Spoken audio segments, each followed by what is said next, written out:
Muy bien, Sandra. Muy bien, Sandra. Un gusto saber, como siempre, nos acompañas en todas las tardes. Pues un gusto saber que ya tenemos 21 participantes en esta tarde. Este, 19 para ser exactos, para participar en este curso de esta tarde. Por ahí el maestro Celso, ¿ya me escucha por ahí, maestro Celso?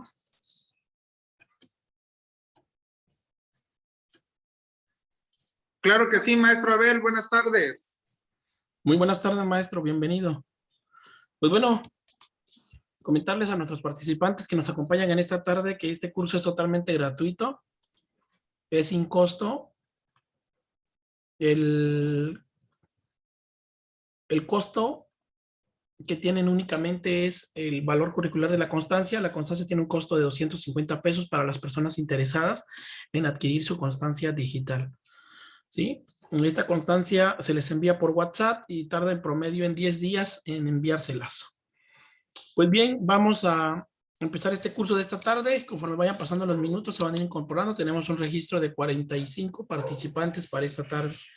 El tema titulado en esta tarde es Estrategias de Atención y Prevención del Abuso Sexual, a cargo del psicólogo Celso Villalobos López. Él es de aquí del estado de Oaxaca y nos va a compartir este tema tan importante y que sigue pasando en nuestros centros de trabajo, en nuestra comunidad, en todo México, en todo el estado de Oaxaca siguen pasando estos eventos que no deberían pasar. Pues bueno, vamos a iniciar, maestro Celso. Usted me dice en dónde voy a hacerlo hospedador para poder empezar. Asimismo, le comento a los participantes que esta clase será grabada y se subirá a nuestro canal de YouTube. Los invito a que se suscriban a nuestro canal y nos den un like al video que vamos a subir de este tema y de temas anteriores que tenemos. Me encuentra como enfermero Abel Ruiz. Pues bueno, maestro Celso, por ahí se me puede hacer hospedador. ¿En dónde le hago hospedador? ¿Al de Celso Villalobos, maestro? No, por favor, donde dice maestro Celso PC. Ah, ok, perfecto, maestro. También por ahí les compartí antes de iniciar el curso. Voy a compartir una invitación para un diplomado que vamos a iniciar el próximo domingo 4 de abril. Les voy a compartir rápidamente el cartel y para las personas que estén interesadas en este diplomado titulado Diplomado en Salud Pública, Aval Académico Escuela Superior Unida de Sócrates, inicia el domingo 3 de abril. Va a tener una duración de 4 meses, va a ser en plataforma Zoom, la clase los días domingos en un horario de 10 de la mañana a 10 de la mañana a 6 de la tarde, cada 15 días. Serían 2 sesiones por mes con un valor curricular de 140 horas. La profesora titular de este diplomado es la maestra Lorena Berenice Vega Riega del Instituto Nacional de Rehabilitación. ¿Sí? Tiene un costo de inscripción 750 pesos y una mensualidad de 750 pesos. Tenemos todavía 10 lugares disponibles para los interesados que deseen incorporarse a nuestro diplomado próximo a iniciar la próxima semana. Están todos cordialmente invitados a este diplomado en salud pública. Pues bien, vamos a empezar, maestro Celso. Ya lo voy a hacer hospedador para poder empezar la clase de esta tarde.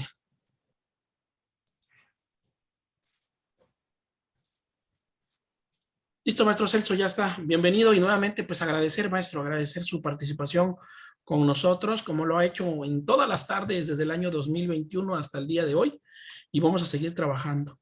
Pues bueno, bienvenido y adelante, maestro, se queda a cargo del grupo, tiene 2 horas para exponer su tema. Después de las 2 horas podemos y vamos a pasar a la fase de preguntas y respuestas. Bienvenidos sean todos. Ok, muchas gracias, maestro Abel. Muy buenas tardes a todas las personas que se han pues tomado, que han tenido la disposición de acompañarnos en esta tarde de 24 de marzo de 2022. Y bueno, pues vamos a comenzar con esta actividad que tenemos programada para el día de prevención del abuso sexual. De abuso sexual, cuando hablamos generalmente, pues se empieza, ¿no? También algún tipo de abordar el tema sexual, ¿no? Parte del trabajo que me ha tocado realizar a lo largo de los años que he tenido la formación en sexualidad, pues bueno, este trabajo es arduo para todos nosotros quienes nos dedicamos al área de la salud, ¿no? Al área de la salud mental también, ¿no?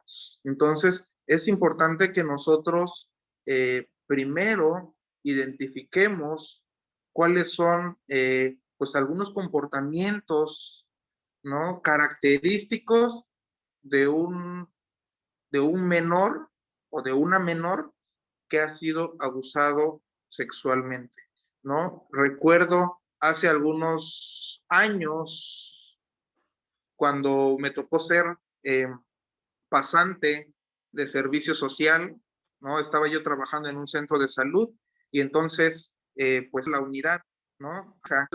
Sí, profesionales. Y es por eso que el día de hoy, pues bueno, la invitación del maestro Abel de obsequio en coordinación con la Universidad Nido de Sócrates, pues se han tomado la tarea de, ¿no? Y también muchas gracias a ustedes por la participación, por sus comentarios, ¿no? Entonces, me gustaría que ¿no? Vamos a estar compartiendo algunos casos, ¿no? Vamos a hacer recomendaciones, vamos a también a ver sus experiencias, vamos a apoyarlos, ¿no? Desde la parte profesional, ¿no? Entonces, el tema que vamos a trabajar el día de hoy es estrategias de atención y prevención del abuso sexual, ¿no? Me gustaría que pensaras en esto, ¿no? Si gustas compartirlo, ya sea comentándolo o escribiéndolo en el chat, vamos a leer los comentarios, ¿no? ¿Cuál es tu nombre o cómo te gusta que te digan? ¿Qué edad tienes? ¿Cuál es tu residencia actualmente? ¿En dónde vives? ¿Dónde radicas? Y una pregunta que nos va a ayudar para contextualizar el trabajo que vamos a hacer el día de hoy. ¿Qué calificación le pondrías a tus padres, a tu papá, a tu mamá, a tus cuidadores, ¿no? Tomando en cuenta lo que te enseñaron. ¿Qué calificación les pondrías a tus papás? Tomando en cuenta lo que te enseñaron. Si consideras que lo que te enseñaron cuando eras pequeño o pequeña, bueno, tomando en cuenta todos estos aprendizajes, ¿qué calificación les pondrías? Si te gustó la manera en que te enseñaron, si no te gustó, si se pudiera mejorar, bueno, vamos a utilizar una escala de Likert, ¿no? 10, ¿no? Un papás excelentes y 0 papás totalmente, pues, una calificación negativa, podrían ser negligentes, podrían ser agresivos, ¿no? Entonces, a ver, entre 0 y 10, ¿qué calificación le pondrías a tu mamá y a tu papá? Muy bien, muchas gracias. Sandra Alonso de la Torre dice que a su mamá le pondría 10 porque fue muy franca en todos esos temas. Ok, muchas gracias, Sandra. María Félix Rodríguez, a ver, te leemos. María Félix, te leemos, ¿no? ¿Cuál es tu residencia y qué calificación le pondrías a tus papás y por qué?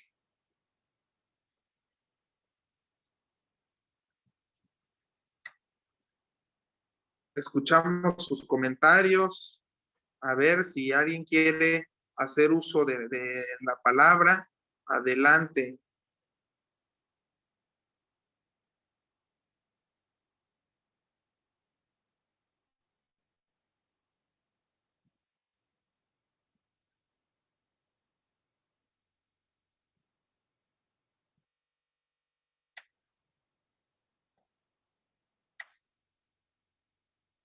Adelante, a ver, alguien que nos quiera compartir.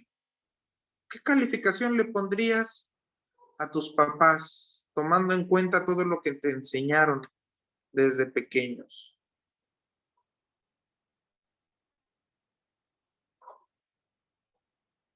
Griselda Medina, muchas gracias. Griselda Medina nos comparte que le pondría un 10, dice que sigue siendo su mejor amiga. Ok, muchas gracias. ¿No? ¿Alguien más que nos quiera compartir? ¿Qué calificación le pondrías a tus cuidadores? ¿Por qué? A ver, Griselda, ¿por qué le pondrías un 10? Compártenos. Hola, ¿qué tal? Buenas tardes. Buenas tardes. Buenas tardes a todos, grupo. Yo le pondría 10 porque mi mamá siempre fue una persona muy sincera conmigo. Mi mamá siempre me dijo, mi reina, aquí no hay cosas buenas ni cosas malas, solo hay consecuencias y se pagan. Yo ya te enseñé lo que tienes que hacer, cómo te tienes que cuidar, cómo tienes que hacerte valer como persona. Ya te he enseñado que hay personas buenas, personas malas. A mí siempre me dijeron que confiara en un instinto. Siempre confía en lo que tú sientes, sea tu tío, tu hermano, tu papá, tu cuñado, tu amigo. Se siente las vibraciones con las que te tocan, con las que te abrazan. Y tienes que decírmelo a mí o decírselo a alguien que le tengas confianza. Ok, muchas gracias, Griselda. Sí. María Félix es del Estado de México. Buenas tardes. Tiene 56 años y dice que un 10 para sus papás porque le enseñaron a ser independiente, a valorarse y a quererse. Muy bien, María Félix, muchas gracias. ¿No? ¿Alguien más? Ok, Marta Antonia López, buenas tardes desde Cancún, nos está escribiendo, se está conectando desde Cancún. Adelante, Marta Antonia, te escuchamos. ¿Qué calificación le pondrías a tus padres de acuerdo a lo que ellos te enseñaron desde pequeña? Yo les pondría, así como comentó la compañera, un 10, sobre todo a mi madre, porque nos enseñó a ser independiente, a valorarme como mujer y a no soñar solamente con ser una persona dependiente, sino ser una persona fuerte, pero que también pueda apoyar a los demás.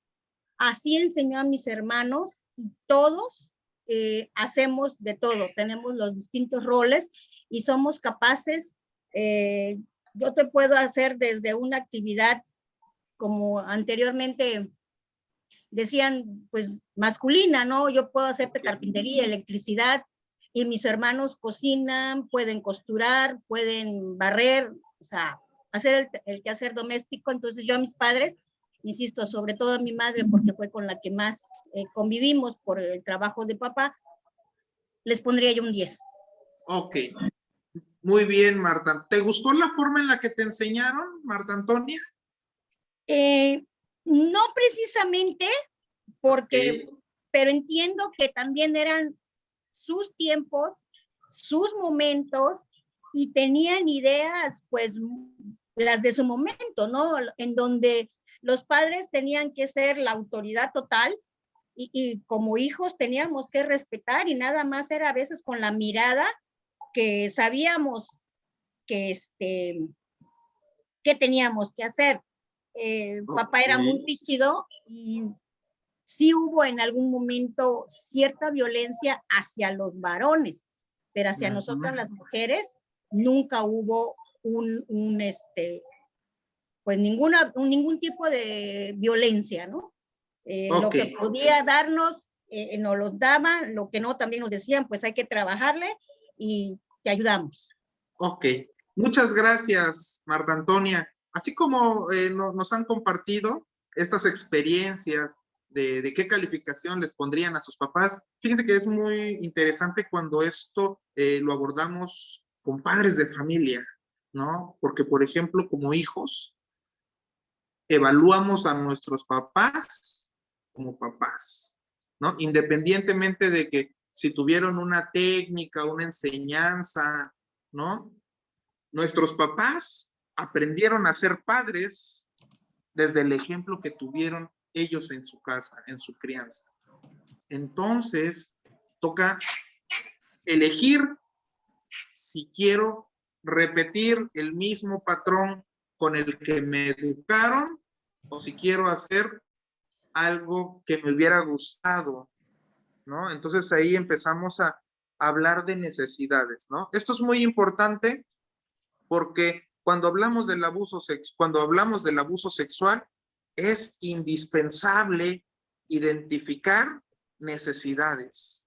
Es indispensable identificar cuáles son los roles que se llevan a cabo en la dinámica familiar, en cómo se comporta mamá, en cómo se comporta papá, en cómo nos enseña papá, cómo nos enseña mamá, cómo nos enseña, decía Marta, estos roles, ¿no? Estos roles, y utilizó un concepto específico, estos roles masculinos y estos roles femeninos, ¿no? Así se llaman, ¿no? Los roles tienen que ver con todas las actividades que hacen los géneros, ¿no? Dentro de la sexualidad, ¿no? Pues hay conceptos específicos necesarios de comprender, ¿no? Sexo es la diferencia que hay entre hombres y mujeres.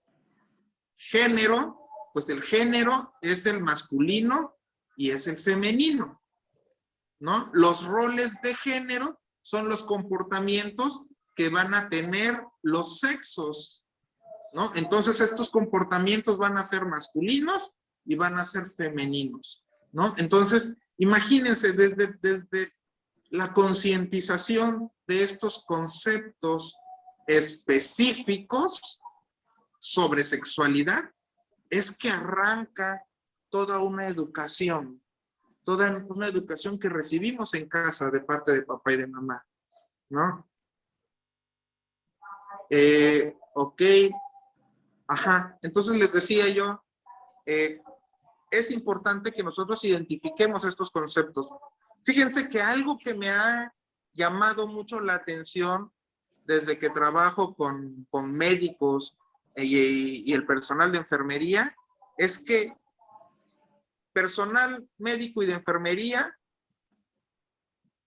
a sus hijos les enseñan hasta parte de anatomía. Les enseñan, ¿sabes qué? Órganos sexuales, se llama pene y se llama, bueno, algunos manejan vulva, ¿no? Otros manejan vagina, ¿no? Pero se refieren a los órganos sexuales por los nombres específicos, ¿no? Sabemos que todo el conjunto de estructuras anatómicas de la mujer, pues se llama vulva, ¿no? Y en el caso de nosotros los hombres, pues se llama pene y escroto. Utilizando estos conceptos básicos, sencillos, podemos empezar a trabajar acerca de una forma de prevenir lo que es el abuso sexual en los menores, ¿no? Entonces, quédate pensando con esta situación, ¿no? ¿Qué tanto influye la educación que le vamos dando a nuestros hijos para prevenirlos ante pues esta situación que lamentablemente es muy común en muchas de las comunidades de nuestro país, ¿no? Es muy común pues ahora sí que en todo tipo de comunidades, pueden ser grandes ciudades o pueden ser comunidades rurales, ¿no? Es una problemática muy latente en nuestro país, lamentablemente, ¿no? Entonces te invito a que también te vayas dando la oportunidad de compartir tus puntos de vista. Si gustan, pueden levantar la mano o les voy a dar voy a hacer espacios para que puedan compartir sus puntos de vista, ¿no? Si gustan también escribirnos por el chat, adelante, vamos a estar leyendo sus comentarios, ¿no? Entonces, me gustaría que se sintieran en la confianza, con la confianza de hacer preguntas, ¿no? Y que juntos podamos ir explicando todo lo relacionado con este tema tan importante, ¿no? Entonces, pues bienvenidos, buenas tardes y vamos a continuar con este tema de abuso sexual. ¿Qué es el abuso sexual? Específicamente, ¿qué es el abuso sexual? Es una actividad encaminada a proporcionar placer sexual. Puede ser estimulación o gratificación sexual. ¿A quién? A un adulto que utiliza para ello a un niño o a una niña, aprovechándose de su situación de superioridad, ¿no? Exclusivamente el abuso sexual tiene que ver con un adulto busca recibir placer sexual, puede ser estimulación o gratificación, utilizando a un menor. Puede ser hombre, puede ser mujer. Resulta que el abuso sexual se cataloga, bueno, está catalogado también como una forma, ¿no? Hay violencia física, ¿no? Hay violencia psicológica y también hay abuso sexual y hay agresión sexual, ¿no? Entonces, el día de hoy vamos a estar abordando este tema, ¿no? El abuso sexual. Y les comentaba yo hace un momento, cuando escuchamos esta parte de sexualidad, generalmente causa cierta repulsión o cierta,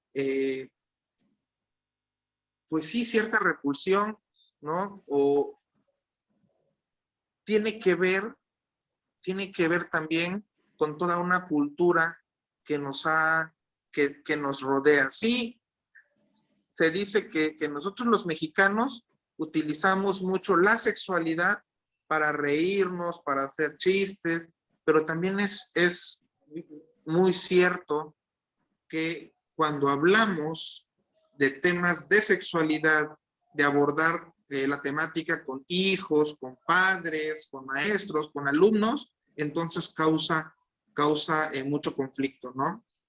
Entonces les decía yo, vamos a estar comentando este tema, vamos a estar haciendo preguntas, vamos a estar escuchando también experiencias. ¿Qué pasa con el abuso sexual? Dice la definición que un adulto es el que va a buscar un placer sexual por medio de un menor, ¿no? Entonces, resulta que este abuso sexual generalmente se produce cuando hay una asimetría. Dice, hay una diferencia. Esta puede ser de edad, puede ser de poder o puede ser de conocimiento. Dice, puede ser de edad porque puede ser mayor, el agresor puede ser mayor que la víctima, aunque también se han registrado casos en donde son de la misma edad, ¿no? En donde son dos menores, pero hay una asimetría. Siempre se va a presentar esta asimetría, puede ser de edad, puede ser de poder o puede ser de conocimientos. Entonces, si hay un niño de 10 años, ¿no? Un puberto de 10 años, ¿no? Que entonces muestra imágenes con contenido sexualmente explícito a alguien menor, ya se puede catalogar como abuso sexual, ¿no? Si se obliga a tener conductas en donde estén relacionados los órganos sexuales, ya se puede considerar como abuso sexual. Ojo, hay una gran diferencia entre violación y abuso sexual. La violación se ejerce con personas que ya son legalmente, que ya son legalmente mayores, ¿no? A partir de los 18 años en adelante se considera violación. Y abuso sexual se considera de 18 años para atrás, ¿no? Entonces, esos son términos legales que estamos obligados a entender, ¿no? Precisamente para utilizar esta clasificación, ¿no? El abusador es el que controla o tiene algún tipo de autoridad. Dice con respecto a su víctima. Se supone que el que abusa utiliza su astucia, utiliza, pues hace una labor de convencimiento, escucha necesidades.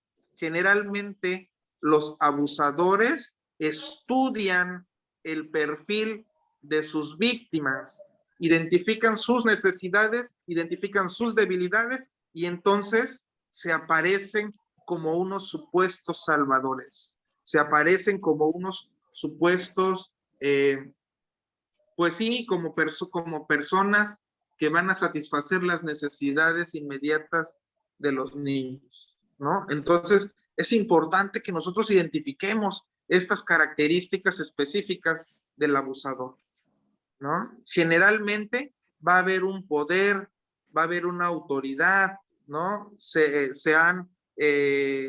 Las estadísticas mencionan que generalmente el abusador va a estar en el círculo familiar. Puede ser, dice que hay una gran, pues es muy común que puedan ser figuras de la misma familia cercana. Puedan ser papás, pueden ser hermanos, pueden ser tíos, pueden ser abuelos, ¿no? Que es más propenso a que el abusador sea de la misma familia, ¿no?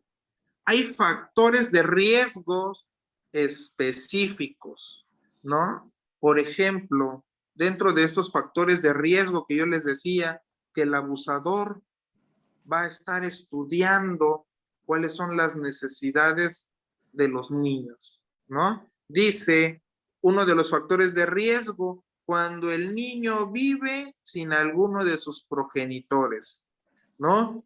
Como estamos actualmente en nuestras sociedades, ¿no? Se habla de estas nuevas familias, ¿no? Que son madres solteras, padres solteros, familias reconstruidas, ¿no? En donde padres solteros y madres solteras empiezan relación y entonces empiezan pues a tratar de que sus familias convivan, ¿no? Entonces se habla de que hay unos factores de riesgos específicos cuando alguno de los niños vive sin alguno de sus progenitores, ¿no? Segundo punto, cuando el niño manifiesta que el matrimonio, dice cuando el niño manifiesta que el matrimonio de sus padres no es feliz, ¿no? Cuando hay conflictos dentro de la familia nuclear, ¿no? Otro factor de riesgo específico es cuando la madre no puede atender al hijo por permanecer fuera del hogar, ¿no? O que se encuentre incapacitada o enferma. Cuando los progenitores no atienden las necesidades básicas de sus hijos y entonces se ven en la necesidad de pues de dejarlos en la guardería, de dejarlos con las vecinas, con los familiares o que se queden solos en casa, ¿no? Se habla de que, les decía yo, hay una cierta predisposición a que los niños que no están bajo el cuidado de sus progenitores, entonces ya representa factores de riesgo para un abuso sexual. También se habla de cuando el niño o niña señala tener una escasa relación con sus padres o estar sometido a una disciplina agresiva, ¿no? A una disciplina con castigos, ¿no? O que sean sujetos de abuso verbal, de abuso físico, y entonces esto va generando una predisposición para el abuso sexual. Es cuando el niño manifiesta tener algún padrastro o que tienen madrastras, ¿no? Cuando no vive con alguno de sus progenitores. Están relacionados, ¿no? El inciso A con el inciso B, ¿no? ¿Por qué? Porque generalmente los papás, dice las normas de la sociedad, que los encargados del cuidado de los hijos son papá y mamá, ¿no? Entonces, cuando esto no sucede como debería, bueno, entonces ya hay factores de riesgos que pueden hacer propensos a los niños y niñas a ser víctimas de abuso sexual. ¿no? ¿Qué consecuencias puede haber, ¿no? Después de un abuso sexual? Pues las consecuencias son muchas, ¿no? Dice que hay presencia de trastornos disociativos, ¿no? Trastornos disociativos de la personalidad. Puede haber adicciones, hablamos de alcoholismo, drogadicción, ¿no? Toxicomanías y conductas delictivas, ¿no? Se vuelven menores infractores, ¿no?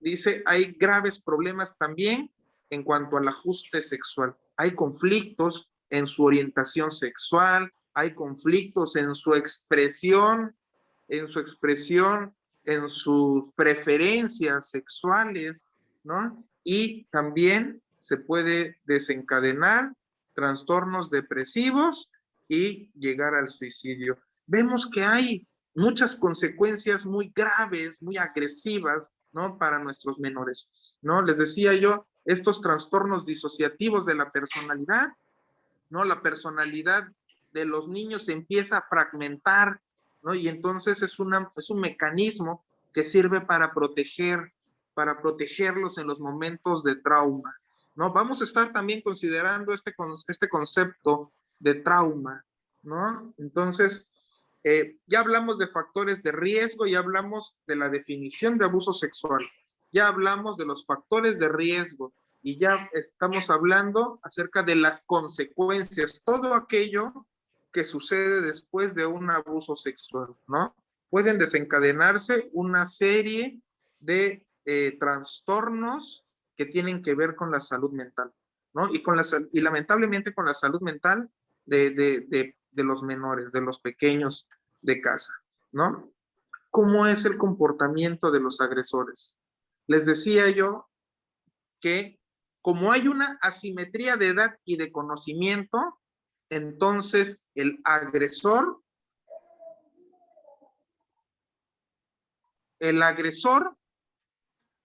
va, el agresor va a estudiar a su víctima, el agresor va a identificar,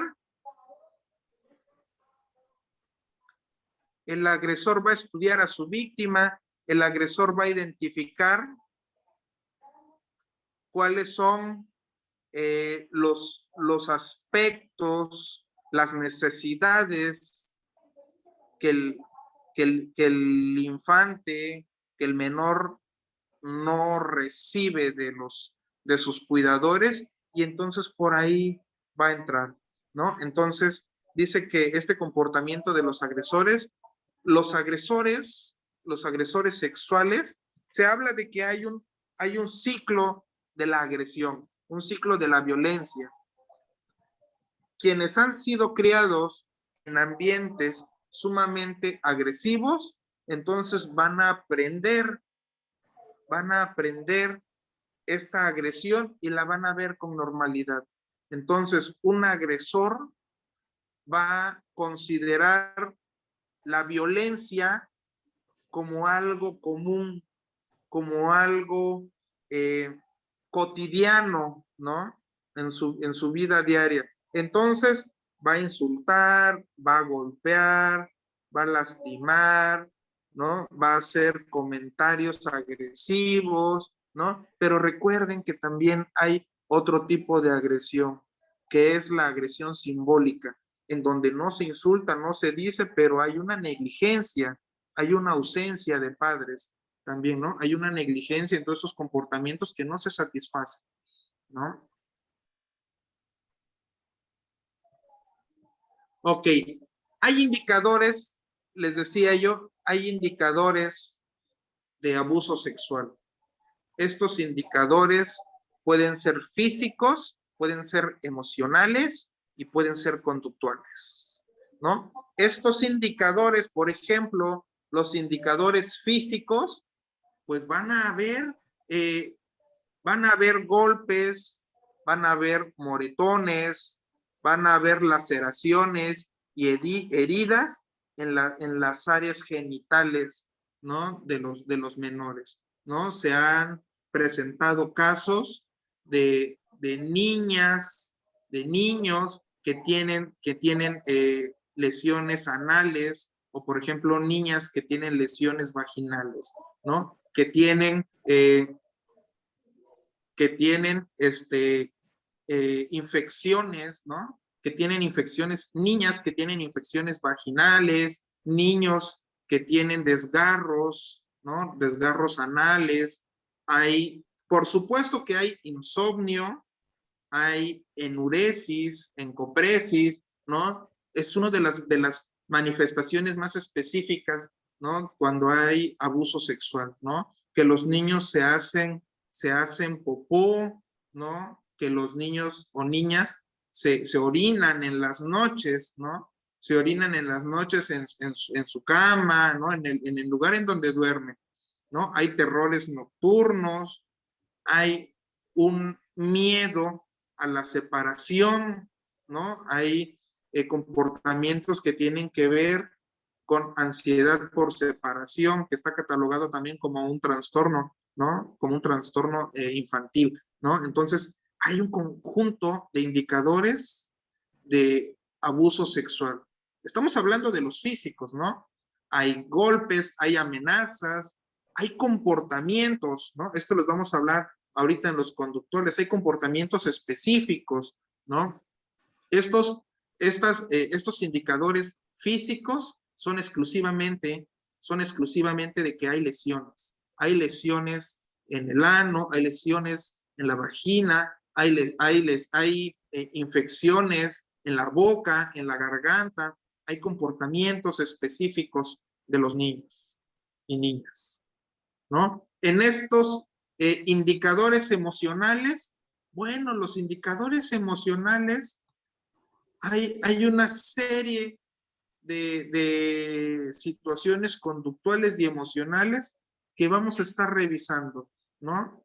Hay una comprensión detallada y prematura de la conducta sexual. Los niños y niñas van a empezar a tener una conducta sexual que no es acorde a la edad en la que están viviendo. Tiene que ver también con una situación del desarrollo humano, ¿no? Entonces, los niños niños o niñas empiezan a tener un vocabulario que no corresponde con la edad que tienen, ¿no? También se habla de que hay juegos que emulan gráficamente el intercambio sexual. Entonces, hay niños que empiezan a frotarse como si estuvieran en el coito, ¿no? Como si estuvieran penetrando. O van a ver niñas que van a hacer el mismo movimiento, como si estuvieran penetrando, ¿no? Como si estuvieran en el coito, ¿no? Los niños lo van a ver como un juego, ¿no? Pero, ¿qué pasa? Nosotros como adultos necesitamos estar atentos a esos comportamientos, ¿no? Dice también que de alguna manera van a evitar todo lo que tenga que ver con la naturaleza sexual. ¿Qué quiere decir esta naturaleza sexual? Al momento de bañar a los niños, bueno, no van a querer que mamá, papá o el cuidador, ¿no? Toque sus órganos sexuales, ¿no? Al momento de hacer el aseo o de las revisiones, ¿no? Entonces van a evitar ese tipo de situaciones, ¿no? Ahora, el siguiente punto dice que hay una seducción inapropiada, ¿no? Y una sexualización de las relaciones afectivas. Una seducción inapropiada. ¿Qué quiere decir? Que las niñas van a tratar de seducir a personas adultas, ¿no? O a otros niños, ¿no? A ver, cuando hablamos de seducción, de erotismo, hay edades específicas, en sí es un comportamiento sano, pero cuando nos referimos a niños y niñas, quiere decir que no es sano ese comportamiento. Y si se están presentando, entonces tiene que ser una alerta, tiene que ser un punto que tenemos que tomar en cuenta. Les decía yo, esta seducción inapropiada. Es cierto que cuando los pubertos, ¿no? Cuando los Sí, los pubertos, estamos hablando de ya, la pubertad empieza a variar, ¿no? Oscila las edades entre 9, 10, 11, 12 años, ¿no? Cuando empieza la pubertad, entonces el cuerpo de los adolescentes, de los pubertos, empieza a, a percibir sensaciones que antes no sentían, y entonces su comportamiento empieza a cambiar, ¿no? Y entonces empiezan a tener cierta atracción hacia niñas, hacia niños, hacia adolescentes, ¿no? Hacia chicos, se dicen las bibliografías, hacia sus pares, hacia sus grupos de pares, ¿no? En esa etapa, pues es parte de un comportamiento natural de la edad, ¿no? Más adelante, la adolescencia, bueno, es donde empiezan a tener los pequeños, los noviazgos, empiezan a tener citas y también empiezan a conocer su cuerpo, ¿no? Todo lo que, esto que tiene que ver con la autoexploración, y empiezan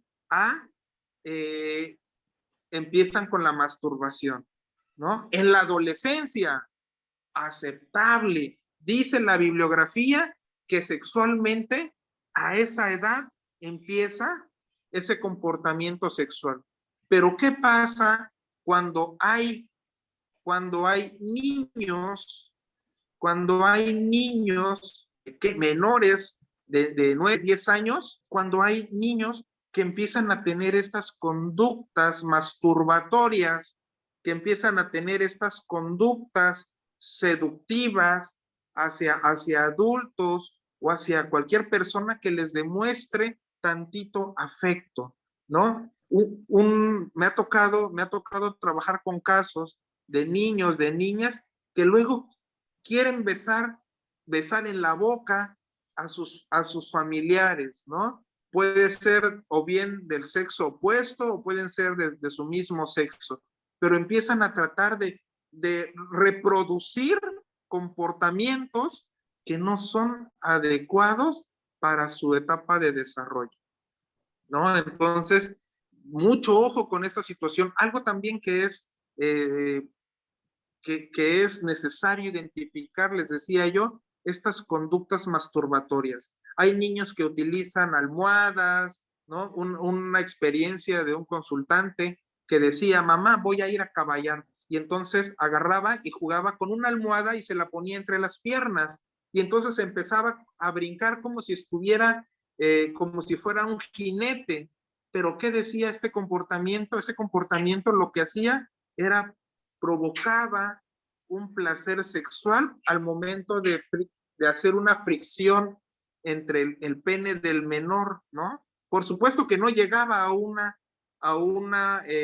eyaculación. ¿Por qué? Porque sus órganos sexuales todavía no están maduros, ¿no? Pero sí había un erotismo, había una erotización, había una excitación, ¿no?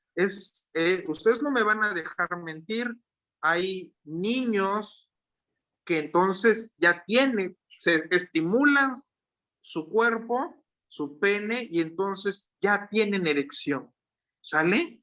Pero no quiere decir que ya estén preparados para tener una vida sexualmente activa, ¿no? Entonces, hay conductas específicas que nos van a servir de alerta para identificar cuando han sido víctimas de abuso sexual, ¿no?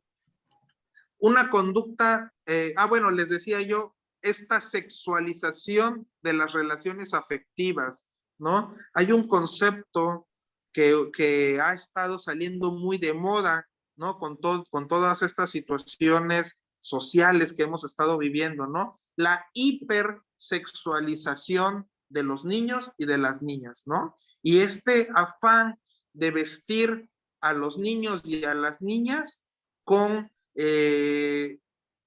pues con ropa que no es acorde a su edad, ¿no? Con comportamientos que no son acorde a su edad. Y para muestra, ¿no? Quienes son padres de familia de niños pequeños, ¿no? Quienes son abuelos, abuelas, no me van a dejar mentir, ¿no?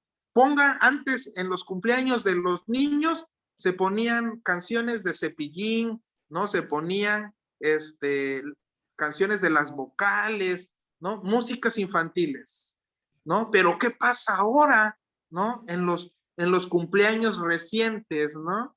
Ya los niños piden el reggaetón, ya los niños hablan de perreo intenso, ya los niños hablan de todas estas situaciones que no son acorde a su edad.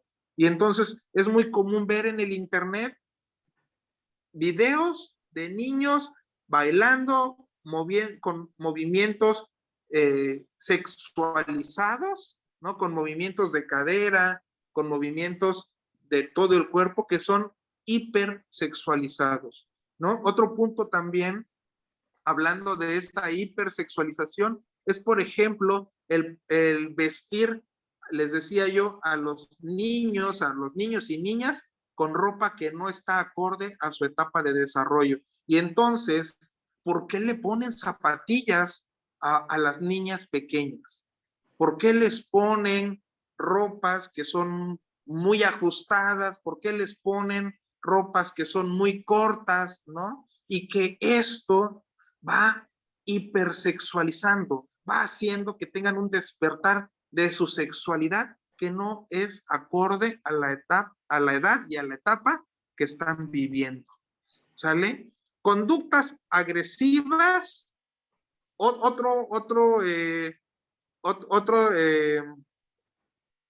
otras de estas características conductuales y emocionales son conductas agresivas, violentas o que son delincuentes, ¿no? ¿Qué quiere decir esto? ¿No? Se fugan del hogar, se fugan de la escuela, empiezan a robar, empiezan a golpear, empiezan a haber quejas, su comportamiento se vuelve muy agresivo. Y esto quiere decir que están tratando de llamar la atención, y están tratando de llamar la atención porque no saben cómo lidiar con todos estos conflictos, ¿no? Un adulto que ha vivido una experiencia traumática, ¿no? Si hablamos de una experiencia traumática, un asalto, ha presenciado un homicidio, ha estado en un accidente, los adultos nos quedamos que empiezas a sentir que te vienen siguiendo o que te van a hacer algo. ¿Qué pasa con ciertos comportamientos que están pasando a su alrededor? Y que las personas que deberían ser las encargadas de ver por su seguridad no están haciendo el trabajo que deberían, ¿no? Entonces, imagínate si para los adultos en situaciones estresantes no sabemos cómo reaccionar, entonces imagínate qué va a pasar con un niño o una niña, ¿no? 2, 3, 4, 5, 6, 7, 8 años, ¿no? Que no va a comprender qué es lo que está pasando, ¿no? Dice, hay retraimiento. ¿Qué quiere decir eso? Evitan el contacto social, ¿no? Si eran niños antes, eso es un cambio muy específico, ¿no? Hay niños que son muy sociables, ¿no? Que son muy cariñosos, abrazo, besos, saludan, juegan con sus amiguitos, juegan con sus primitos, juegan con los familiares, y de repente hay un cambio abrupto en ese comportamiento, y entonces no quieren saludar a los familiares, no permiten que los toquen, empiezan a llorar, se vuelven intolerantes. Aguas, eso quiere decir que algo está pasando y que no lo has visto, ¿no? Se vuelven retraídos, dice, empiezan a fantasear, ¿no? Empiezan a generar ideas o pensamientos ficticios, ¿no? Por sus falsos berrinches, y van a alguna actividad intolerantes, y ya me quiero ir a la casa, o por lo contrario, se vuelven muy aprensivos, entonces no quieren despegarse de mamá o no quieren despegarse de papá, porque saben que si se despegan, entonces puede venir el abusador y puede seguir siendo víctima del abuso, ¿no? Hay miedo, hay fobias, hay histeria, ¿no? Les decía yo, estos terrores nocturnos, ¿no? Esta encopresis, esta enuresis, es muy específico en este tipo de situaciones, ¿no? Otra de las características específicas es que manifiestan que están sucios en su cuerpo o que están dañados, y entonces también empiezan a haber conductas compulsivas, como lavarse, ser exagerados con la limpieza, ¿no? El no querer tocar, ensuciarse, ¿no? Hay comportamientos, les decía yo, ¿no? Con esta suciedad que ellos perciben siendo víctimas de un abuso sexual, ¿no? Les decía yo, esta situación de el no querer despegarse de papá, de mamá o de los cuidadores, ¿no? El negarse a ir a la escuela, esta ansiedad de alguna manera, esta ansiedad por separación se puede asemejar a lo que sucede en las escuelas el primer día de clases. Cuando sucede el primer día de clases de preescolar, ¿no? Que es la etapa más marcada, ¿no? Que los niños tienen conflictos para quedarse en el salón de clase, para quedarse en una escuela, lejos de sus progenitores o cuidadores. Esa conducta de llorar, de patalear, de no quererse separar de papá, de mamá, eso es muy similar al comportamiento del negarse a ir a la escuela, de esta ansiedad por separación, ¿no? ¿Qué pasa? Les decía yo, es un comportamiento relativamente normal en los primeros días de clase de preescolar. No más de una semana, ¿sí? Posterior a eso, y si entonces se continúa esta situación, entonces ya podemos hablar de un indicador, de un trastorno de ansiedad por separación, presente en niños en edad preescolar o en edad de primaria, ¿no? Pero también es un indicador de abuso sexual, ¿no? El que no quieran separarse de los cuidadores. Ahora, otro indicador es que hay evidencia de abusos o molestias sexuales. ¿En dónde? En sus dibujos, ¿no? Generalmente, los niños y niñas que han sido víctimas de abuso sexual lo manifiestan a través de sus trazos, a través de sus cuentos, lo verbalizan, ¿no? De sus juegos, ¿no? Y de las fantasías, ¿no? Les decía yo, generalmente los trazos no son definidos, ¿no? Y al momento de estar dibujando, hay presencia de pues de aspectos que no son agradables para los niños. Siempre es importante preguntarle a los niños pequeños, hay que ponerlos a dibujar, ¿no? Hay que jugar a dibujar y hay que pedirles que expliquen su dibujo. ¿Qué es tu dibujo? Ah, bueno, pues es una casa, es un sol, es un árbol, es una familia, son mis amiguitos, ¿no? Pero también hay evidencias, ¿no? Dibujan monstruos, dibujan caras oscuras, dibujan personajes que son agresivos. Entonces, cuando identifiques esto, mucho ojo, ¿no? Y mucho cuidado. Más adelante en una presentación les voy a poner ejemplos de estos dibujos que tienen que ver con temáticas sexual, con temáticas de abuso sexual, ¿no? Les decía yo que estos niños que presentan abuso sexual, pues entonces no establecen relaciones saludables con los niños de su edad. Entonces les decía yo que se vuelven retraídos y que se vuelven poco sociables, ¿no? Y por supuesto que hay intentos de suicidios y otras conductas autodestructivas. ¿Qué son estas conductas autodestructivas? Pues pueden ser el cutting, puede ser estos comportamientos como muy que puedan ocasionar sus lesiones, se pueden golpear, se pueden cortar, ¿no?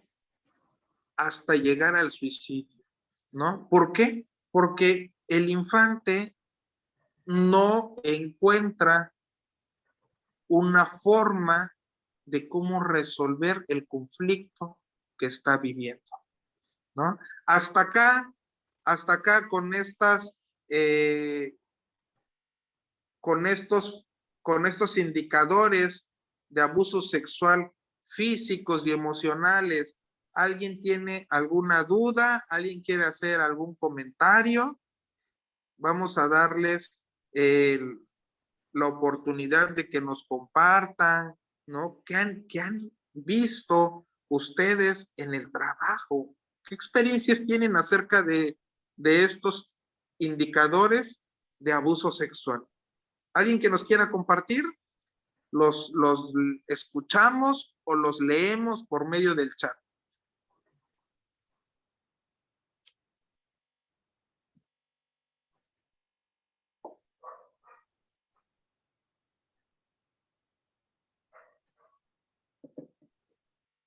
¿Alguien que nos quiera compartir? ¿Alguna duda, alguna pregunta hasta acá? ¿Cómo vamos?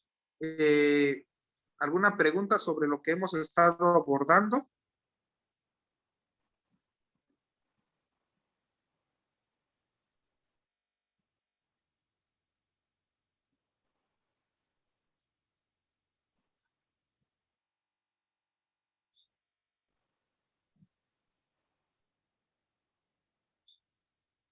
A ver, los escuchamos. ¿Alguna pregunta? ¿Alguna duda? 28 participantes, bueno, 26 participantes el día de hoy. A ver, alguien que nos quiera compartir si han identificado alguno de estos indicadores físicos, emocionales o conductuales en pacientes, en familiares. A ver, los escuchamos. ¿Los escuchamos o los leemos? Profesor, sí, yo estoy trabajando y ahorita al final hago mis comentarios porque te veas, me falta un poquito de trabajo, pero sí en pacientes y en niños, más que nada en niños, sí he tenido algunos casos de abuso en un bebé de 8 meses que llegó con laceraciones y con candidiasis anal. Entonces ahí lo que alegó Ministerio Público, que no teníamos nosotros un diplomado en peritología, o sea, como peritos, para poderlo atender, y también un caso de violación de una chica de 14 años. Entonces, Okay. Me apuro y ahorita hago mis comentarios, por favor. Claro que sí, Sandra. Muchas gracias por tu comentario. A ver, escuchamos. Gracias, bueno, profe. Vamos a leer a Ana Rosa Radilla Martínez. Dice, los niños tienen miedo de expresar que son abusados sexualmente. A mí, un paciente infantil niño, nos dimos cuenta porque el niño de 7 años llegó con verrugas genitales. Claro que sí, estos síntomas, muchas gracias, Ana. Les comentaba yo, estos síntomas, estos indicadores físicos no son acorde con la edad con la edad cronológica de los pacientes. Un niño con BPH, bueno, pues hay que indagar en la historia del parto, a lo mejor si no fue contagiado con la mamá, y de no ser así el caso, pues entonces es un indicador de abuso sexual, ¿no? Puede ser por estar en contacto, ya sea con semen, ¿no? Ya sea con semen o por haber sido penetrado. Claro que sí, ¿no? Muchas gracias, Ana Rosa, por compartirnos tu comentario. ¿Alguien más que nos quiera compartir si ha tenido experiencias de identificar estos indicadores de abuso sexual?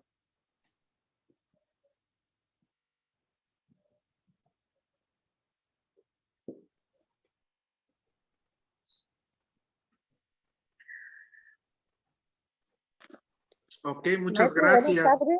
Maestro, buenas Buenas- tardes. Buenas tardes, Soy la enfermera Hani. A mí sí me Hani. Buenas gustaría tardes, Hani. que usted me ayude a saber o identificar como servidores o trabajadores a la salud de dónde y hasta dónde nos corresponde una intervención en estos casos. Sí, hace como 3 años tuve una experiencia con una adolescente, la llevaron a la consulta, a la hora de la somatometría que le tomé, sus signos vitales, la niña yo la percibí, la interrogué, le dije, ¿te pasa algo? Y ella me quería decir, pero con sus ojitos llorosos, hasta que le dije, ¿te pasa algo? Pero tenía miedo de decirlo delante de la mamá. Y ya luego, hasta que logré, la niña me confesó y me dijo que su mamá no quería que dijera que habían abusado de ella. Entonces, a la hora de la referencia, con el médico, le referí, la niña viene a consulta por esto, o sea, razones, tal como me había comentado la niña, claro, en un lugar privado con el doctor. Sí, Aquí claro. lo único que nada más el doctor hizo fue un requisito de violencia por abuso sexual y que hasta ahí era nada más nuestra intervención. Yo la verdad sí me quedé con eso, cómo quedó esta niña, porque no fueron al ministerio, no fueron, ni siquiera yo, ahora sí que supe una intervención por lo menos psicológica en esta niña. Y sí me gustaría, mi pregunta es como trabajadores a la salud, ¿hasta dónde podemos intervenir? Porque pues yo me quedé con eso, ¿no? Y Porque se sentí muy seco esa parte de Sí. pero pues, hoy basta. ¿Cómo va? en su momento no me supo No, decir más. ¿Todavía? Quise indagar. Ajá, sí, hasta que se le pase. Sí. Ok, ok, Hani. Fíjense que cuando estamos en una institución médica de primer nivel, es por ley el dar parte al MP, ¿no? Y esto se encarga el área de, de servicio social, ¿no? El área de servicio social se encarga de dar parte al MP, a las autoridades locales, para dejar un antecedente, ¿no? Ok, ¿no? Se tiene que hacer, el médico tiene que dar parte al MP, bueno, la institución tiene que dar parte al MP para dejar los antecedentes, únicamente como antecedentes, porque es importante, se puede abordar de dos formas. Si se elige proceder de manera legal o si nos toca hacer únicamente el trabajo de acompañamiento. Les decía yo, Hani, que si para los adultos es conflictivo el estar en una situación estresante, agresiva, ¿no? Imagínate cómo lo van a tratar de comprender, ¿no? Estos niños y adolescentes, ¿no? Entonces, es importante el salvaguardar la integridad de nuestros pacientes, ¿no? Y en este caso, utilizando el ejemplo que nos compartías, ¿no? De que es que la mamá sabía, pero no quería pero la paciente no quería que se supiera. Bueno, pues entonces tocaba hacer este trabajo de acompañamiento, ¿no? De el escuchar, ¿no? De escuchar qué es lo que siente y qué es, de qué manera se puede apoyar para prevenirlo, ¿no? Hay estrategias, ¿no? Que vamos a abordar más adelante, ¿no? Que vamos a abordar, hay estrategias que pueden ayudar, ¿no? A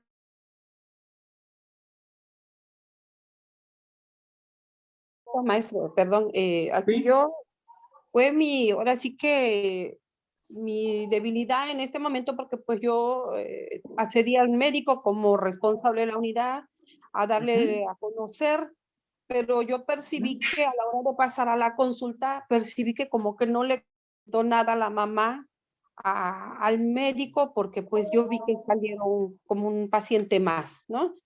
Y Claro. la niña nada más me vio y con la misma ayuda, no supe, pues la verdad, yo le soy honesta, yo no supe hasta dónde puedo llegar, hasta dónde podemos intervenir. Y pues yo dije, no, no me voy a meter hasta ahorita que se da este placer de estar en este curso, en este taller, y que créame que pues quiero salir de esas dudas y hasta dónde podemos nosotros como personal de enfermería intervenir. Ok.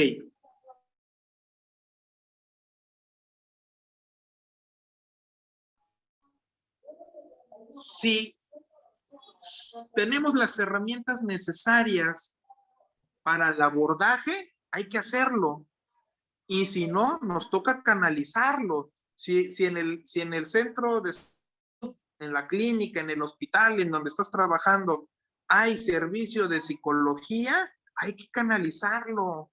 ¿Para qué? Pues para que la paciente entonces pueda elegir si quiere proceder de manera legal o si se trata del tratamiento, ¿no? Si se aborda el abordaje terapéutico, ¿no? Y entonces abordarlo en la terapia, ¿no? Y si no hay las herramientas necesarias, pues ahí nos toca como personal de salud, ¿no? Nos toca ponernos a investigar.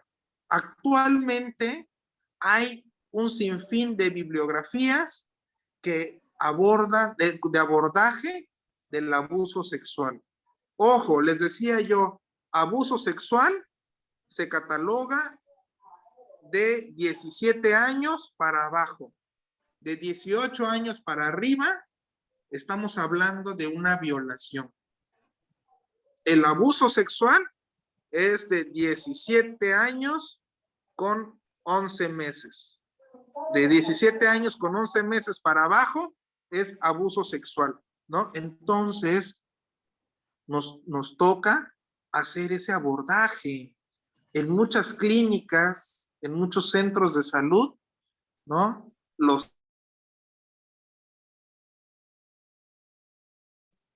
¿No? Hasta la hacen de psicólogos, ¿no? Y entonces, ¿qué toca?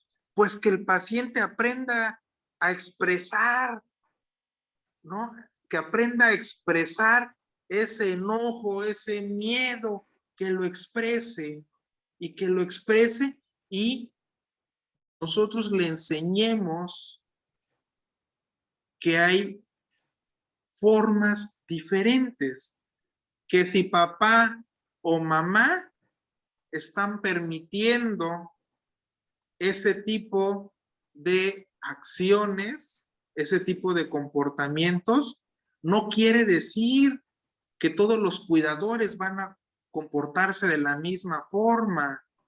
No quiere decir que todos los papás y que todas las mamás son así de malos en el mundo, ¿no? Y entonces es enseñarles que somos responsables de los comportamientos que nosotros tenemos, pero quitarle la responsabilidad del acto de abuso al menor.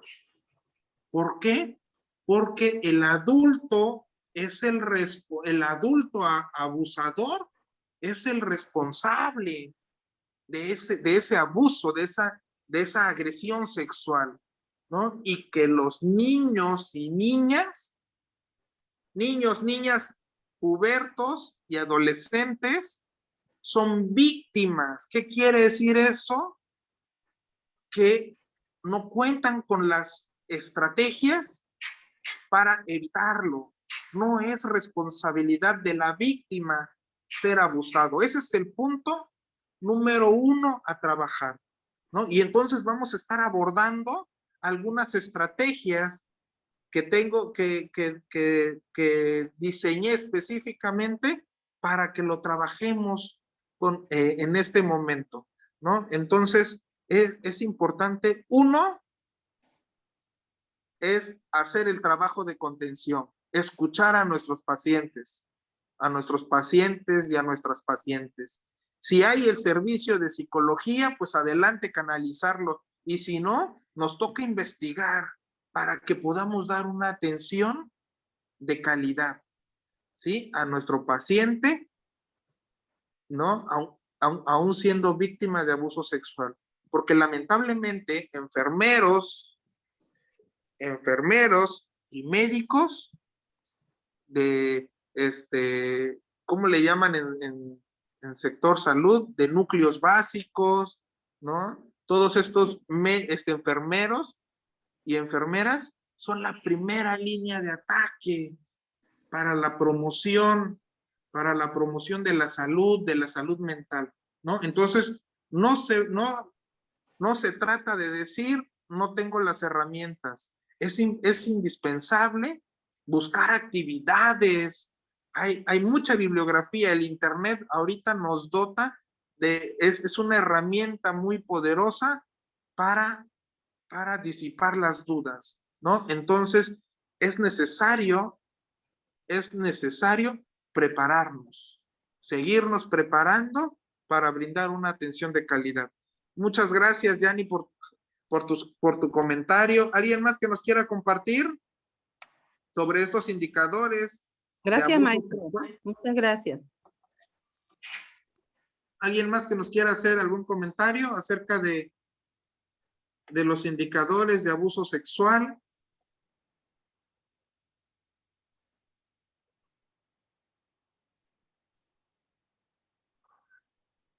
Ok, bueno, vamos a continuar entonces con la presentación. Ya hablamos de estos indicadores físicos, emocionales y conductuales, ¿no? Les decía yo hace un momento que hablábamos de estas, ¿no? O conductas autoeróticas que no son frecuentes en niños y en adolescentes, ¿no? Estas conductas que no son acorde con la etapa de desarrollo, ¿no? Les decía yo hace un momento, los pubertos y en los adolescentes está la masturbación, se da la masturbación, ¿sale? ¿Cuándo se convierte en un indicador?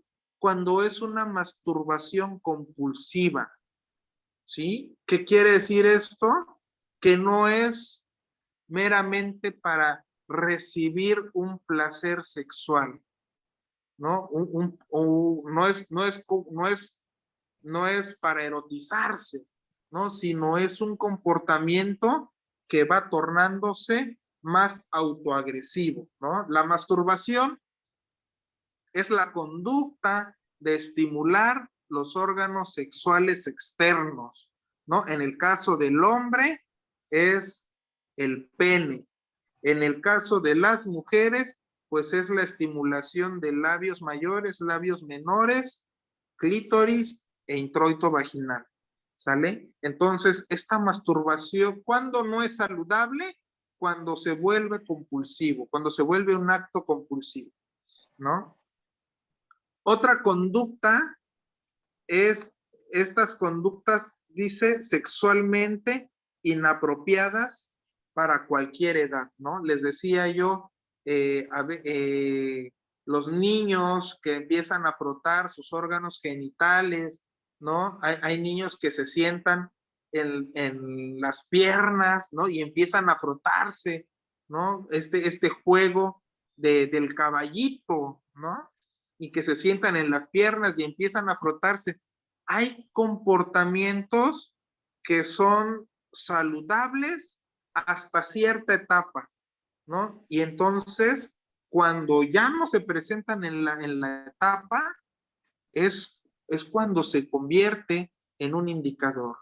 Dice que hay variantes peculiares del famoso juego del papá y de la mamá, o del doctor que va a auscultar al paciente o a la paciente, o del médico y la enfermera, ¿no? O el juego de los novios, ¿no? Y entonces en estos juegos, ¿sí?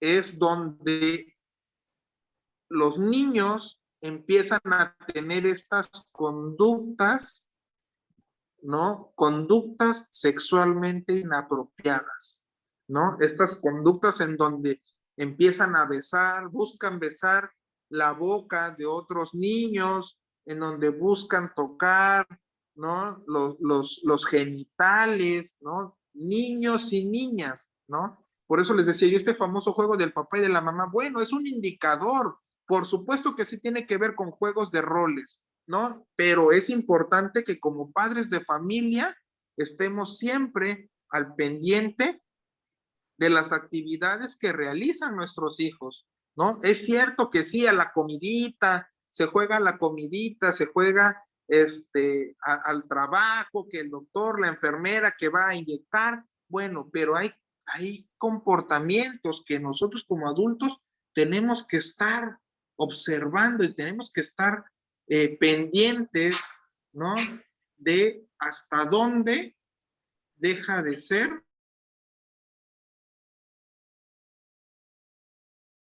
otro tipo de conductas, ¿no? Que son infrecuentes en niños, ¿sí? Y que son indicadores de abuso sexual, la utilización de la fuerza física o la coerción psicológica para conseguir la participación de niños, niñas o adolescentes en juegos sexuales. Tratar de obligar a alguien, esta coerción psicológica, obligar a alguien, ¿no? Obligar a sus pares, obligar a alguien menor, ¿no? A tener juegos o conductas sexuales, ¿no? Y aquí les voy a compartir una experiencia. Hace algunos años, un maestro de primaria, ¿no? De 5º grado de primaria, pues bueno, estaba alarmado y se acercó a pedir ayuda, ¿no? Porque cacharon a un grupo de niños de 5º grado de primaria que estaban en el baño jugando con un preservativo, ¿no? En cuarto, quinto y 6º grado, los primeros temas de ciencias naturales, pues están relacionados con la sexualidad. Se habla de caracteres sexuales primarios, secundarios, órganos sexuales, ¿no? Se habla de preferencias, se habla de roles de género. Ok, eso se aborda en el salón de clases, pero entonces un niño en esta primaria llevó un preservativo. Claro que lo estaban viendo en el transcurso de las clases, ¿sí? Pero se llevó el preservativo al baño y con su grupo de amigos, dice que eran 5, y entonces estaban probando el preservativo. Se sacaron el pene y se estaban probando el preservativo, ¿no? Y entonces pasó que dentro de ese grupito de niños de 5º grado había un alumno. Vamos al concepto que les estaba yo dando al principio, con una asimetría de conocimiento, ¿no? O con una asimetría de poder. Entonces obligó a los niños a ver, ahora tú se la vas a chupar a él, y él se la va a chupar a él, y él se la va a chupar a otro, ¿no? Y entonces ya estábamos hablando de una conducta que era alarmante, ¿no? Cacharon a estos niños en el baño de la escuela, ¿no? Probándose el preservativo, y entonces después, cuando se hizo un trabajo de indagación, pues se supo que uno de los compañeritos estaba obligando a que hubiera felación, ¿no? Entonces, imagínense, ¿no? Estas situaciones que pueden vivir nuestros hijos en las escuelas, ¿no? Por eso les decía yo, hay una asimetría de edad, de conocimiento o de poder. Eso va a ser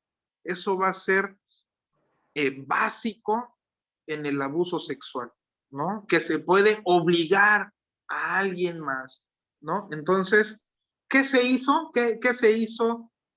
Pues bueno, solicitaron la atención de psicólogos y de sexólogos en la primaria, y entonces se hizo un trabajo de abordaje de la sexualidad. Se abordaron los temas, ¿no? Se abordaron cuáles son los comportamientos saludables, ¿no? Y entonces también se hizo un entrenamiento para la prevención de abuso sexual. ¿Qué hacer en caso de que alguien más esté obligando a tu hijo o a tu hija o a tu paciente a tener un comportamiento sexual que no quiere tener?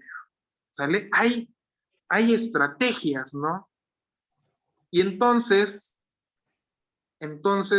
se trabajó con estos alumnos y el tema pues tuvo un abordaje, ¿no? Profesional, ¿no? Pero sí es cierto que muchos docentes, lamentablemente, muchos enfermeros, ¿no? Muchos médicos, muchos padres de familia no saben cómo abordar este tema de la sexualidad con sus hijos. Y ojo, es muy importante. Les decía yo hace un momento que algo que me ha llamado la atención es que hijos de médicos y enfermeras identifican cuáles son las partes de su cuerpo con los nombres específicos. Es que los niños tenemos pene y escroto, y es que las niñas tienen vulva.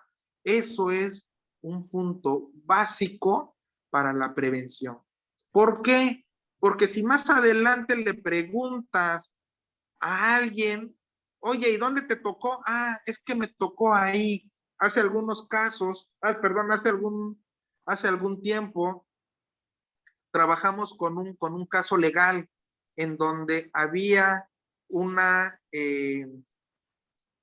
había un sesgo en el trabajo, en el trabajo de peritaje, porque la víctima de este abuso sexual, de este supuesto abuso sexual, manifestaba que el abusador le había tocado ahí, ¿no? Y entonces ese ahí se interpretó como órganos sexuales, ¿no? Y cuando se hizo un trabajo de peritaje psicológico, ¿no? Y sexológico, entonces se pudo constatar de que ese ahí no correspondía a los órganos sexuales.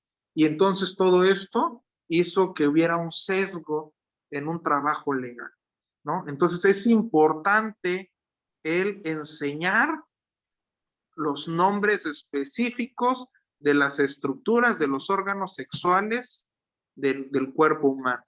Los hombres tienen pene y escroto y las mujeres tienen vulva. ¿Sale? Entonces también dentro de estas conductas que son conductas infrecuentes en niños, niñas y adolescentes, también dice que hay acercamientos peculiares a los adultos o a las adultas, como por ejemplo tratar de tocar u oler los genitales del adulto, ¿no? Otro comportamiento, aproximarse detrás de una persona agachada y desde esa posición realizar movimientos copulatorios. ¿Qué quiere decir esto? El estar simulando un coito, ¿no? Un coito o una penetración, ¿no? Entonces, otro comportamiento es acomodarse sobre un adulto en la cama y simular movimientos de coito, ¿no? Otro comportamiento es pedir que le introduzcan o tratar de introducir la lengua al momento de un beso, ¿no? Esas conductas no son frecuentes ni son sanas en los niños, en las niñas y en los adolescentes, ¿no? Entonces, hay que estar muy al pendiente de cuáles son los comportamientos que manifiestan nuestros pacientes. Hay que preguntar, ¿no? Hay que hacer esta historia clínica. También hay que integrar un área sexual en tu historia clínica, preguntar, ¿sabes cómo se llaman tus órganos sexuales? ¿Sabes cuáles son los órganos sexuales? No, precisamente para evitar todos estos sesgos, ¿no? En lo que pudiera prevenir un abuso sexual. Aquí les presento un ejemplo de dibujos de niños o de juegos, ¿no? Que indican un posible abuso sexual, ¿no? Les decía yo hace un momento, en los juegos, por ejemplo, aquí, ¿no? Hay indicadores cuando los niños o las niñas juegan con muñecos y muñecas y les quitan la ropa y entonces simulan los movimientos de penetración o coito, ¿no? O bien van, es importante el prestar atención al juego. El juego es una herramienta de evaluación que podemos tomar en cuenta, ¿no? Y también puede ser una herramienta de tratamiento. Mucho ojo con esto. Entonces, cuando trabajamos con niños, ¿no? En el consultorio, en la psicoterapia, bueno, pues es indispensable tener una caja con juguetes, ¿no? Generalmente, pues se dice que hay herramientas específicas, hay unos muñecos sexuados. Estos muñecos son muñecos de estructuras humanas, ¿no? Hombre, mujer, niño, niña, y que generalmente se les va poniendo los órganos, tienen los órganos sexuales externos, muñecos con pene, muñecas con vulva, y entonces se juega a los roles con las muñecas y los muñecos. Se juega a los roles. ¿Cómo? Pues vamos a jugar a vestir al Ken, vamos a vestir a la Barbie, ¿no? Y entonces se juega a vestir y a desvestir, a identificar las partes del cuerpo de los muñecos. Es que es dependiendo de la edad de los niños, ¿no? Entonces es cuando hablamos así de niños pequeños, ¿no? De niños pequeños hasta los 6 años, ¿no? Entonces, a identificar las partes del cuerpo, la cabeza, las manos, las piernas, los órganos sexuales, ¿no? Órganos sexuales, pene, vulva, ano, ¿no? Y entonces se juega a vestir, a desvestir. Evaluamos si sabe el nombre de los órganos. Y después vamos a jugar a roles. Estos roles pues es que se le va a servir la comida, ¿no? A roles que sean cotidianos. Es que el papá está cuidando a la bebé. Es que el papá está cuidando a la hija o a los hijos. Y entonces empezamos a crear estas situaciones cotidianas y vamos a darle la oportunidad a los niños y a las niñas que ellos vayan interactuando en la historia, ¿no? Y ahí va a ser indicador si son víctimas de abuso sexual, ¿sale? Entonces les decía yo, es importante siempre, si trabajas con niños y niñas, es importante que tengas tus herramientas. ¿Cuáles son tus herramientas? Pueden ser muñecos con estructura humana, hombre, mujer, niño, niña, ¿no? Pueden ser animales, ¿no? Esta es una herramienta muy básica, ¿no? En el trabajo infantil, ¿no? Se conoce como el arenero. El arenero se puede construir esta muñecos, con muñecos generalmente en los negocios donde venden plásticos, estos muñequitos que vienen en kit, ¿no? Que de la granja, que de la selva, estos animalitos de plástico. Bueno, pues se va a hacer la misma dinámica, se va a contar un cuento de los animalitos y entonces hay un animal que va a ser el papá, un animal que va a ser la mamá, un animal que va a ser el hijo, el tío, el primo, y entonces nosotros vamos a ir creando ahí también situaciones cotidianas. Ah, es que llevan al animalito, el papá tigre lleva al hijo changuito a la escuela. Ah, bueno, y en la escuela con los maestros, y en la casa juega con sus compañeritos y con sus primitos. Y bueno, vamos generando estas situaciones cotidianas para el menor y vamos a ir identificando a través de su juego, a través de sus verbalizaciones, todo aquello que pueda ser un indicador, ¿no? Otra herramienta básica, ¿no? Como indicador de abuso sexual es el dibujo. Trata de tener en el consultorio hojas de papel, colores, lápices, crayolas, y entonces, órale, vamos a jugar en lo que mamá está en la consulta, le damos una hoja al niño, al hijo, a la niña, y entonces, órale, que dibuje, ¿sabes dibujar? Sí, órale, vamos a dibujar, ¿no? En esta imagen que les estoy proyectando acá, este es un sol, ¿no? Y este es un campo con un río, ¿sale? Y este es un animal. Este es un animal. El animalito está llorando. El animalito está llorando y está sangrando, ¿sale? Y el sol tiene estas características. Tiene una cara de monstruo, tiene una cara agresiva, ¿no? Tiene un rostro que comunica agresión, tiene un rostro que comunica violencia, ¿no? Y entonces el sol va lastimando a este animalito, ¿no?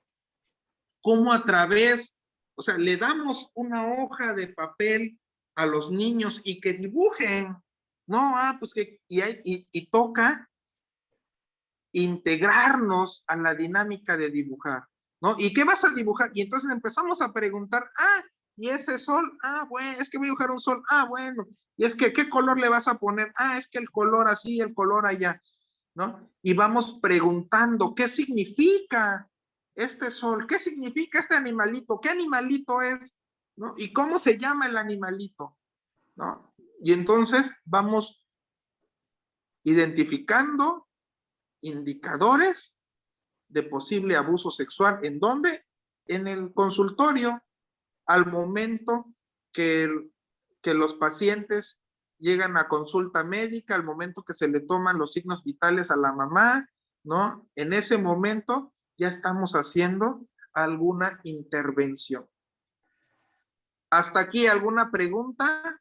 ¿Alguien que quiera hacer algún comentario, alguna pregunta que tengan sobre estas dinámicas, sobre estas imágenes, sobre estas estrategias que ya empezamos con las estrategias, ¿no? El juego simbólico y el dibujo, ¿no? El dibujo y la historia. Ya llevamos tres estrategias. ¿Alguna pregunta, alguna duda acerca de estas estrategias?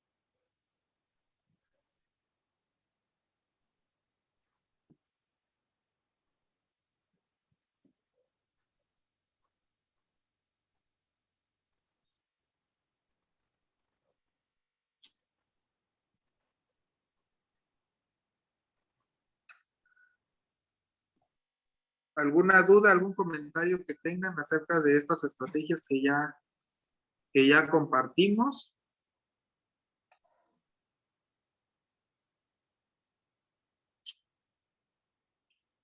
Ok, vamos a continuar entonces. El trauma, les decía yo hace un momento, cuando nosotros nos enfrentamos a una situación crítica, ¿no? A un trauma, dice, el trauma es el resultado de un acontecimiento al que la persona no encuentra un significado y la experimenta como algo insuperable e insufrible, ¿no? Entonces, el trauma es una situación que no tenemos herramientas para identificar, que no tenemos herramientas para hacerlo consciente, ¿no? Ahí es cuando hablamos de un trauma, ¿no?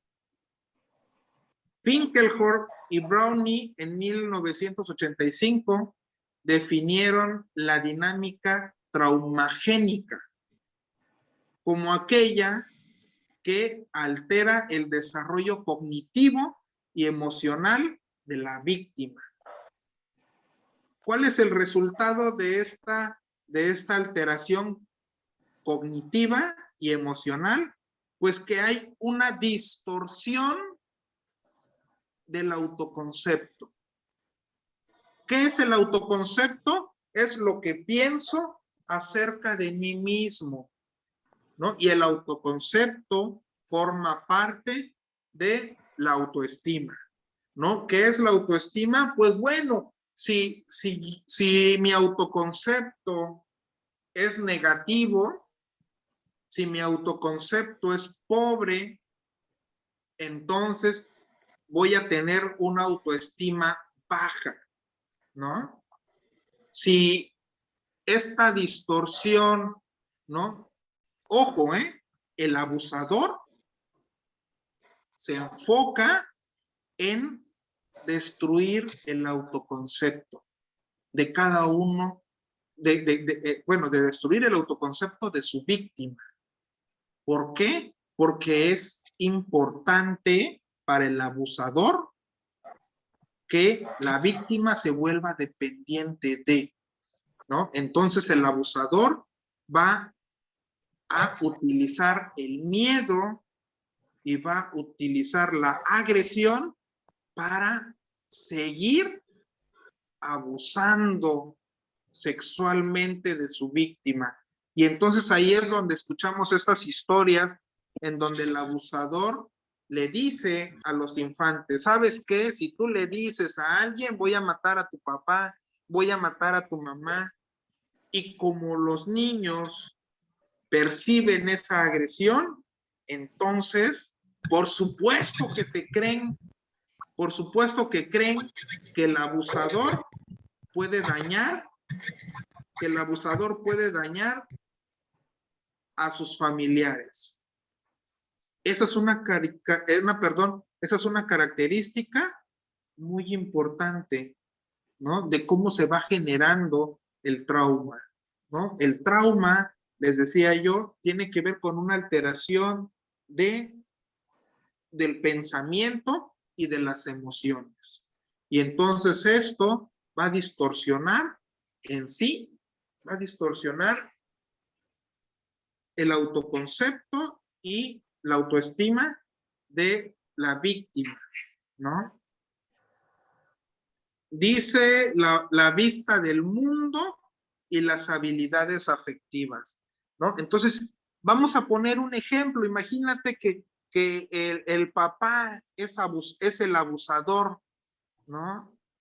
Y entonces, ¿cómo crees que sea esta distorsión de la víctima? Aquí sí me gustaría escucharlo, saber. Por ejemplo, si un papá es el abusador de la víctima, ¿qué ideas crees que se va a generar en el hijo o en la hija que es abusado por su papá? ¿Qué ideas crees que se van a generar en su pensamiento. ¿Alguien que nos quiera compartir?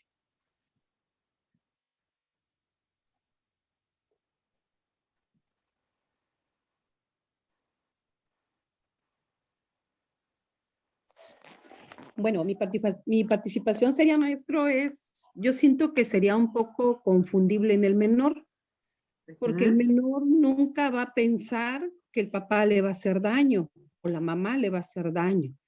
Para un menor, los papás son los máximos protectores, los ejemplares. Entonces, yo siento que no tendrían para ellos el decir, papá le está abusando. Para ellos sería algo normal. ¿Sí? Mi participación. Claro, Yanni, muchas gracias, ¿no? Imagínate que el abusador se va a valer de, les decía yo al inicio, de esta astucia que va a tener para envolver a su víctima. Entonces va a llegar y le va a decir que, que van a jugar al papá, que van a jugar a la casita, que van a jugar al médico y al paciente, y entonces la va a ocultar, ¿no? Y entonces, les decía yo, va a crear una situación el abusador para continuar con esta agresión sexual, ¿no? Entonces, por eso les decía yo, es importante que nosotros identifiquemos el grado traumático que se genera a través de un abuso sexual, porque se hace una distorsión, ¿no? Una distorsión en la comprensión de ciertos conceptos como papá, mamá, afecto, ¿no? Entonces, hay teorías psicológicas que hablan acerca de que, pues si entonces fuiste abusada de menor, entonces vas a buscar parejas que cumplan con esos requisitos, ¿no? Con esos requisitos que viviste en la infancia, ¿no? Hay explicaciones psicológicas a todo eso. Entonces, imagínate una niña o un niño abusado sexualmente, ¿cómo va a crecer con esa personalidad distorsionada, con esos conceptos distorsionados sobre afecto, sobre relaciones afectivas, relaciones sociales, ¿no? Y entonces por eso nos encontramos muchas historias muy agresivas, ¿no? Allá afuera, ¿no? Porque no sabemos toda la historia personal, ¿no? Toda la historia de crianza, ¿no? De las personas con las que vamos. El trastorno de estrés postraumático se manifiesta en las personas después de un acontecimiento catastrófico e inhabitual. Habíamos hablado también de esto, del estrés postraumático, ¿no? Es el conjunto de síntomas que se van a presentar después de vivir un suceso traumático, ¿no? Hay sucesos traumáticos a lo largo de toda la vida, ¿no? Terremotos, inundaciones, ¿no? Pandemias, ¿no? Que generan estrés postraumático, ¿no? El abuso sexual también genera un estrés postraumático. Y entonces el estrés postraumático tiene síntomas específicos, ¿no? Dice, los síntomas más frecuentes del trauma son vueltas al pasado, o sea, estar pensando y pensando y pensando en el pasado y que se puede repetir, ¿no? Los sueños, ¿no? Con representación del suceso ocurrido, que se vuelve a, que son sueños recurrentes del episodio traumático, el insomnio y depresión, ¿no? Son personas que como empiezan a soñar situaciones traumáticas, entonces una forma de prevenirlo, pues es no querer dormir. Y entonces empieza a aparecer el insomnio. Puede ser consciente o inconsciente.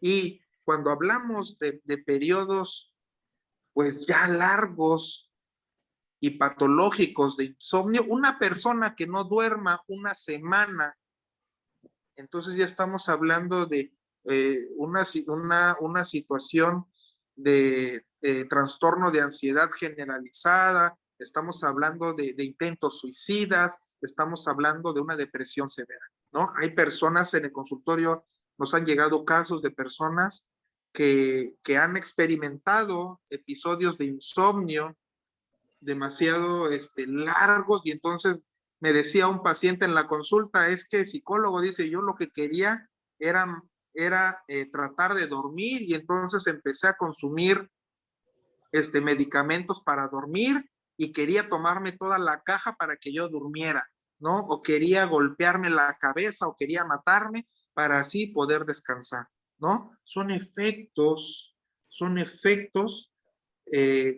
que vienen como resultado de un episodio traumático también, ¿no? Y por supuesto que hay un marco legal, claro que sí. Actualmente con todos estos movimientos feministas, ¿no? Con todos estos movimientos de equidad de género, ¿no? Se ha dado una apertura a la legalidad, ¿no? Dice el artículo 260, dice, comete el delito de abuso sexual quien ejecute en una persona sin su consentimiento o la obligue a ejecutar actos, llegar a penetración o no,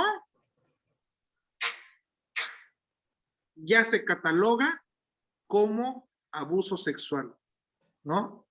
O un apartado de este artículo dice, a quien cometa este delito se le impondrá una pena de 6 a 10 años de prisión y hasta 200 días de multa, ¿no? Y entonces estas multas se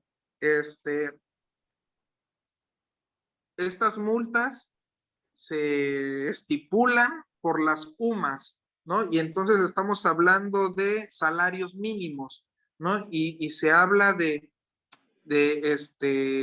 500, de 1000 salarios mínimos como multas, ¿no?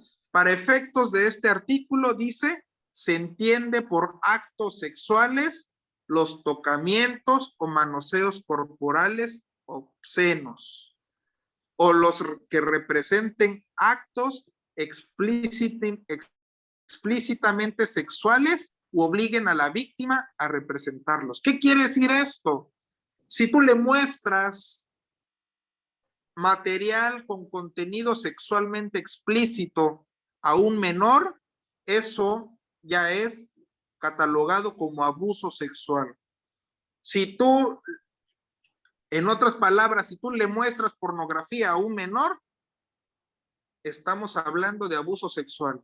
Si tú le muestras comportamientos, exhibición, por ejemplo, si papá y mamá tienen relaciones sexuales enfrente de sus hijos menores y ellos los ven, ya se cataloga como abuso sexual, ¿no? Si en la escuela, ¿no? Los compañeritos, como el ejemplo que les puse hace un momento, ¿no? Que los obligan a manoseos corporales, entonces ya se cataloga como abuso sexual, ¿no? Otro punto dice, también se considera abuso sexual cuando se obligue a la víctima a observar un acto sexual o a exhibir su cuerpo sin su consentimiento, ¿no? Y entonces, este apartado de pornografía infantil, de fotografías, donde los niños muestran sus genitales,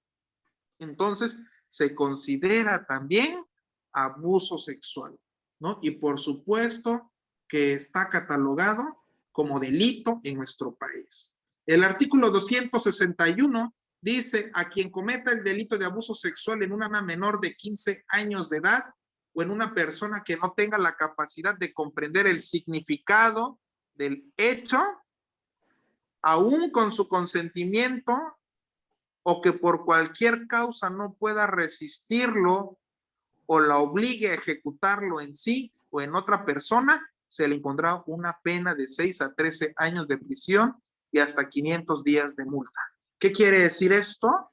Que la ley aquí hace una diferencia hasta los 15 años. Nosotros en el ámbito de la sexualidad se maneja abuso sexual, es desde recién nacido hasta 17 años, 11 meses y 30 días, ¿no? Ese es abuso sexual, ¿no? Y violación es a partir de los 18 años, ¿no?